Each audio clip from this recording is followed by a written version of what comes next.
కాపులు ఎప్పటికీ మీతోనే ఉంటారు అని అనుకోవద్దు అంటూ తీవ్ర స్థాయిలో హెచ్చరించారు కాపు సేన అధ్యక్షుడు బిఎన్ మూర్తి. కాపులకు న్యాయం చేస్తారు అని కూటమిని గెలిపిస్తే తీవ్ర పక్షపాతం చూపిస్తూ ఉన్నారని మండిపడ్డారు.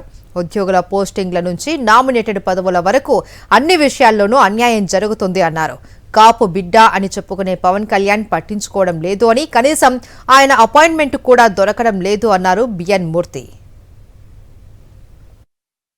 పోలీస్ సైడ్ కానీ, న్యాయ వ్యవస్థలో కానీ, అలాగే ఇరిగేషన్ కానీ ప్రతి డిపార్ట్మెంట్లో కూడా ఆ యొక్క కమ్యూనిటీ ఉద్యోగస్తుల్ని చాలా అన్యాయంగా వితౌట్ నోటీస్ అందరినీ కూడా ట్రాన్స్ఫర్స్ చేయడం, ఇది కక్ష సాధింప లేకపోతే ఇదంతా కూడా పవన్ కళ్యాణ్ గారికి తెలిసినా కూడా ఆయన ఊరుకుంటున్నారా, లేకపోతే తెలియకుండానే ఇవన్నీ జరుగుతున్నాయా అని తెలియడం లేదు.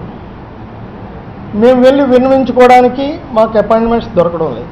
తెలియకపోతే ఒకసారి గుర్తుపెట్టుకోండి, చేతులు కాలేక ఆకులు పట్టుకున్న ఉపయోగం ఉండదు. ప్రతిపక్షం కూడా అలా వెయిట్ చేస్తుంది. ఏ రోజు ఇదే కమ్యూనిటీ వస్తాదా మాతోనే అనే థాట్తో ఉన్నారు.